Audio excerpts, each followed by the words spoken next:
Terima kasih pimpinan, teman-teman Komisi 3, para undangan yang hadir, Saudara Andi Wijayanto, Mas Cahyo, dan Pak Supriyansa. Teman-teman sekalian, kita semua tahu bahwa hari ini kehadiran 3 tamu kita yang terhormat ini adalah akibat dari tidak berdiri sendiri, tapi sebuah rangkaian kejadian. Penetapan Komjen Budi Gunawan sebagai tersangka pada hari yang sama saat kita mau mengadakan rapat pleno untuk melakukan jadwal fit and proper test.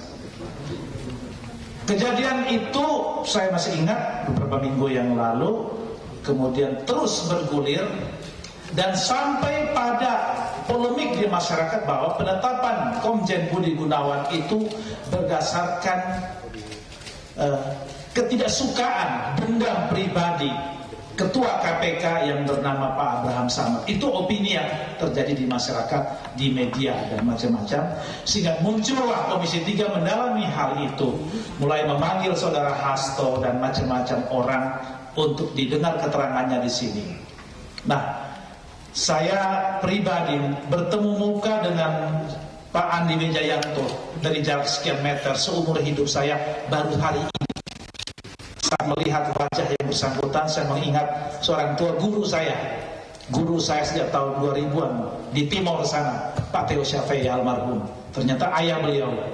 Saya melihat wajahnya, orang tua tersebut, almarhum tersebut, secara pribadi cukup dekat dengan saya karena satu dapil.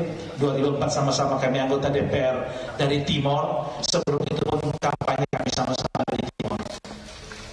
Saya teringat ajaran dan kesantunan politik yang diajarkan beliau.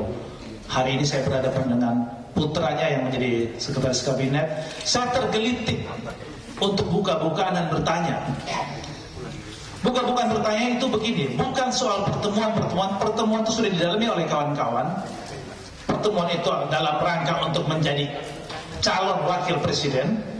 Artinya dari pengakuan yang ada, seperti yang dikatakan oleh Saudara Andi Wijayanto tadi sebagai tim 11, bahwa yang bersangkutan Abraham Samad masuk dalam bursa calon wakil presiden dan sedang dilakukan pendalaman.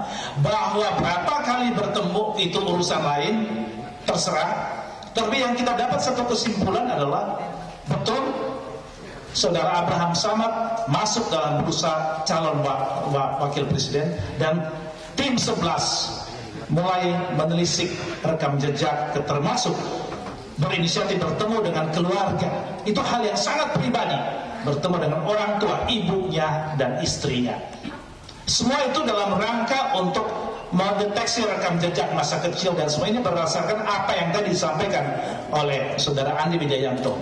Kemudian saya teruskan, polemik terjadi antara BG dilantik atau tidak, BG tersangka, hendaknya presiden segera mencari penggantinya, dan macam-macam di televisi dan media, membuat energi bangsa ini habis.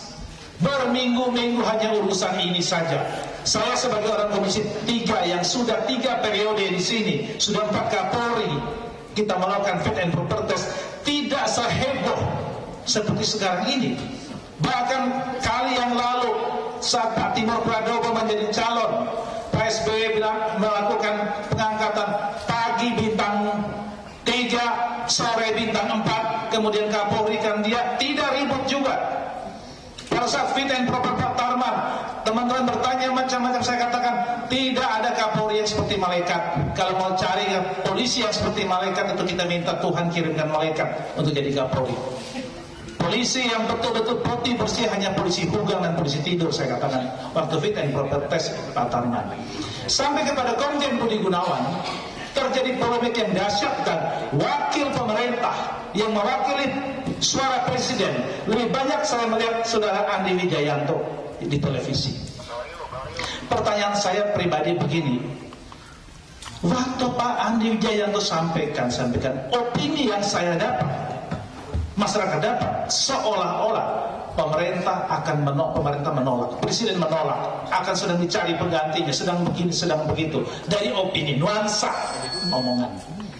Saya kok lihat pribadi begini, Apakah saudara Andi Wijayanto secara pribadi memang tidak suka dengan Budi Gunawan?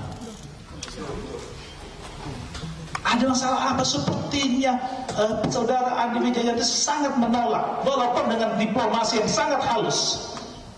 Saya penasaran bertanya dalam hal. Kemudian atas pertanyaan saya itu saya menjawab, bisa saja mungkin demi kepentingan bangsa dan negara, beliau sebagai menteri sekretaris kabinet melihat tidak ada untungnya seorang tersangka dilantik menjadi presiden. Itu jawaban dalam diri saya.